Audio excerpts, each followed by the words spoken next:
Buenos días, buenas tardes, buenas noches a todos y a todas.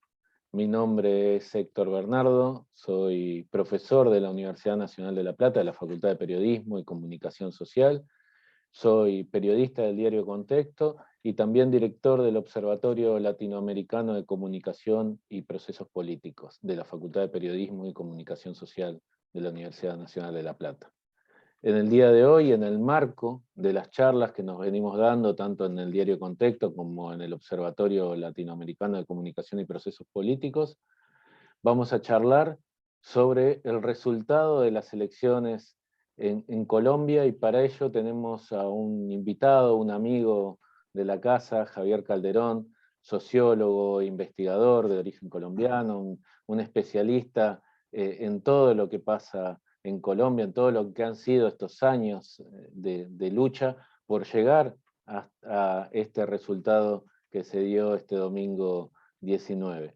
Así que, Javier, muchísimas gracias por atendernos, muchísimas gracias por contestarnos estas preguntas que te vamos a ir haciendo, que te voy a ir haciendo yo en nombre del observatorio y de Contexto, y por aclararnos la importancia que tiene todo este proceso. Y para empezar a charlar, te voy a preguntar justamente cuál es la importancia de este resultado. Hola Héctor, bueno, un saludo para vos y para toda la audiencia de Contexto y de todas tus redes. Bueno, yo creo que la importancia, voy a empezar por la importancia para Colombia. Este es un triunfo histórico. Ayer se vivió acá en Bogotá una fiesta popular. Se sacaron siglos de apatía, de opresión sobre un pueblo muy trabajador, eh, pero también muy dolido por una historia de explotación y de ninguneo de las clases dominantes sobre sus cuerpos, sobre sus familias.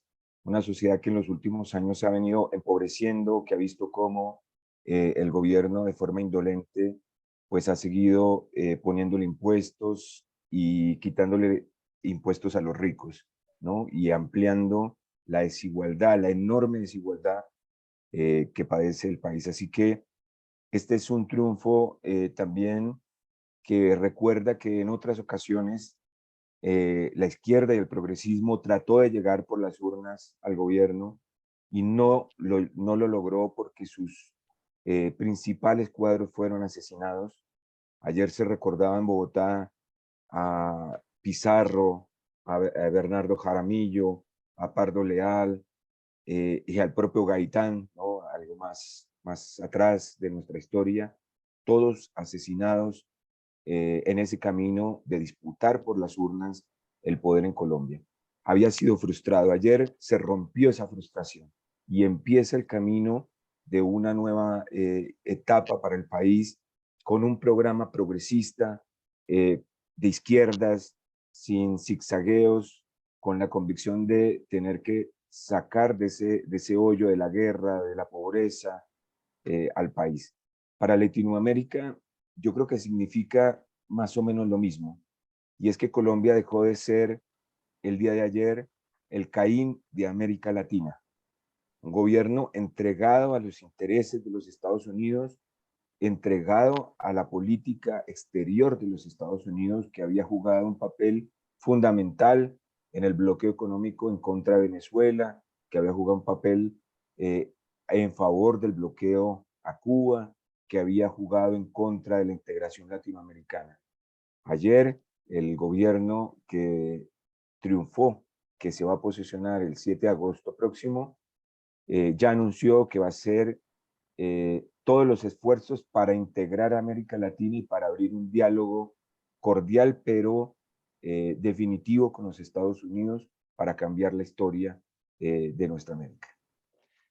¿Qué importancia tuvo la figura de Francia Márquez en la acumulación que se logró para llegar a esta votación histórica, ¿no? Estaba repasando un poco los números y uno ve que Rodolfo Hernández sacó incluso más votos de los que sacó Duque en el balotaje de 2018, pero sin embargo fue tan contundente el acompañamiento al pacto histórico, con esos más de 11 millones de votos, que ni siquiera toda esa fuerza que consiguió el candidato de la derecha logró hacerlo triunfar.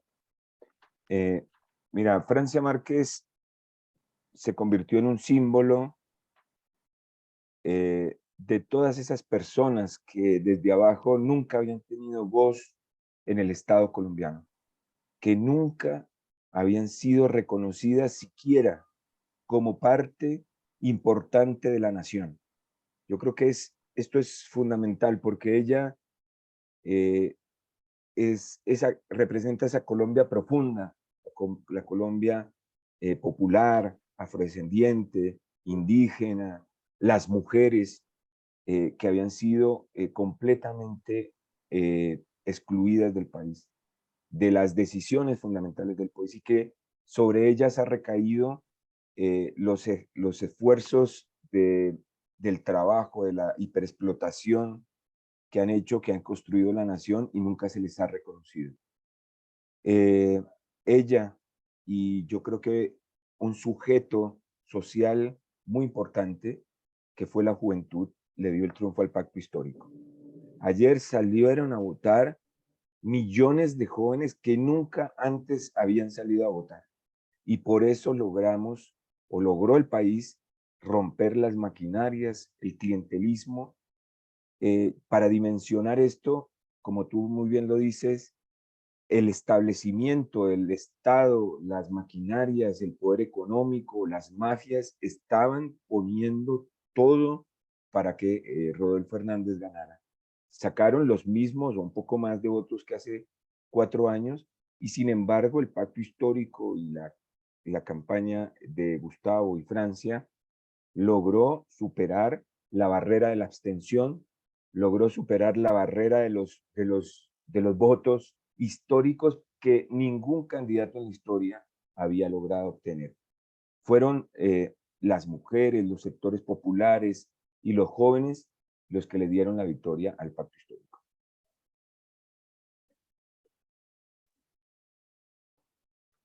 Te trataba de preguntar cuando me di cuenta de tener el micrófono muteado, es que ¿cuáles son los grandes desafíos que ahora tiene el pacto histórico cuando asuma, ¿no es cierto?, y empieza a gobernar Gustavo Petro, Francia Márquez?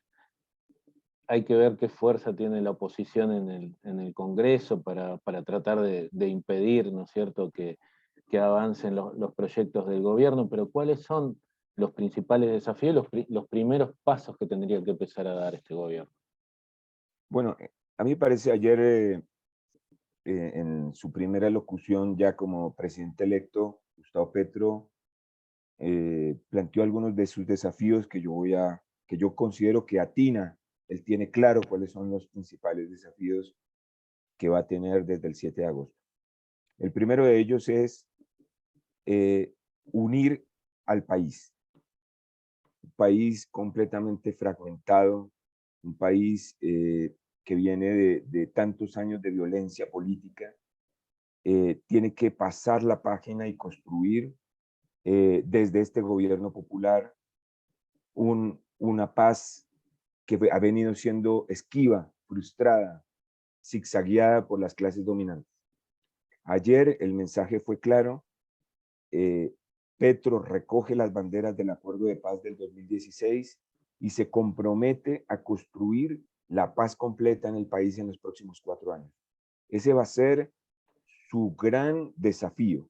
Y a partir de ese primer desafío, el segundo es empezar las transformaciones, dejar sentadas las bases para las transformaciones económicas y sociales y de distribución de la riqueza del país, que son la única forma de cumplir con sus objetivos de acabar con la desigualdad social. Hoy hay 10 millones de colombianos y colombianas que solo comen una vez al día. El desafío es que esas personas en la brevedad empiecen a recibir la mano del Estado para que puedan vivir dignamente. Jóvenes, niños sin educación, jóvenes sin trabajo, mujeres cabeza de familia, sin con qué darle de comer y de sustentarse a sus hijos. Esa es la primera prioridad. Después, por supuesto, de empezar a construir y a desarrollar la paz como un eje central para la justicia social. Y el tercer aspecto que a mí me parece importante es la transformación de la matriz productiva que tiene el país, que hoy es extractivista y financiera. Y él se ha comprometido, por lo menos, a hacer todos los esfuerzos para cambiar esa matriz hacia una matriz productiva, agroalimentaria, con toda la capacidad de nuestras tierras, de nuestros trabajadores y trabajadoras, para construir una nueva nación y un marco distinto de las relaciones económicas donde las trabajadoras y los trabajadores tengan derechos.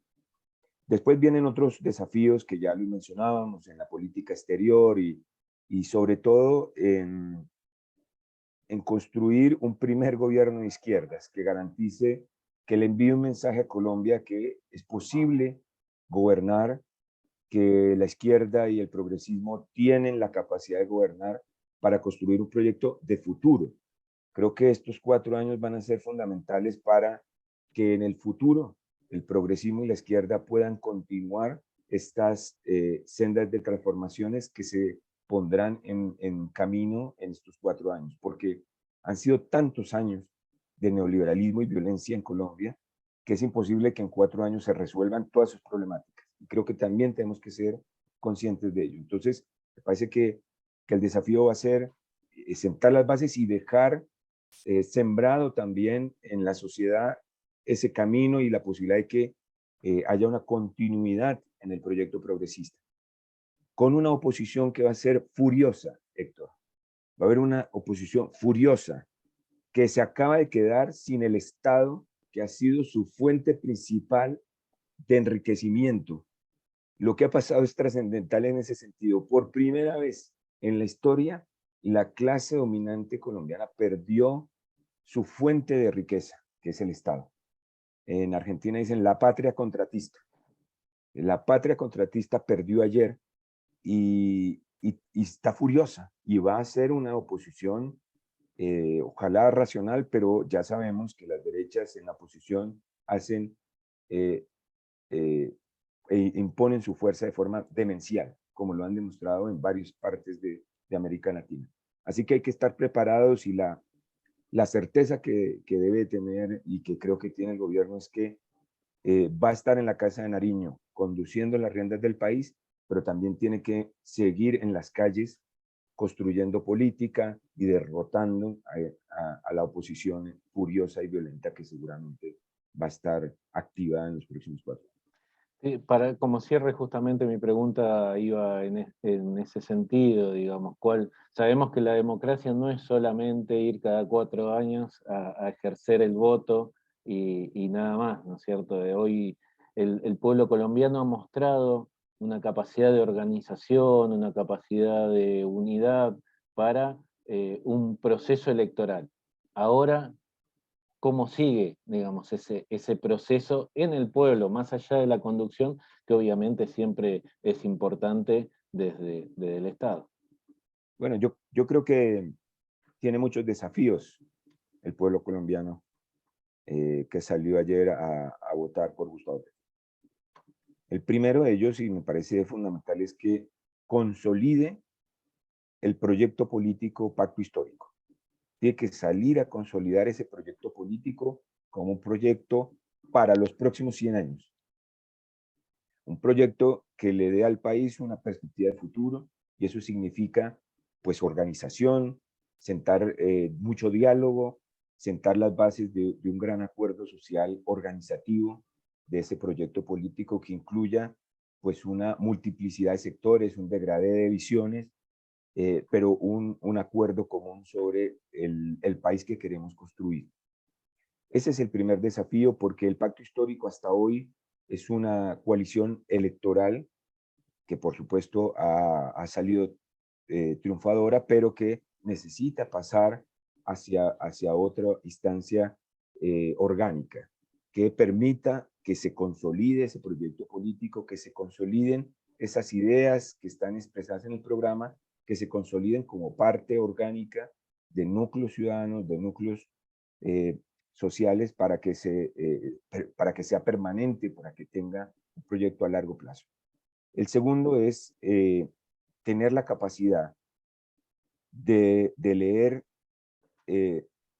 las potencialidades, pero también los obstáculos que tenemos en el frente, para que no se frustre ante la lentitud de los cambios.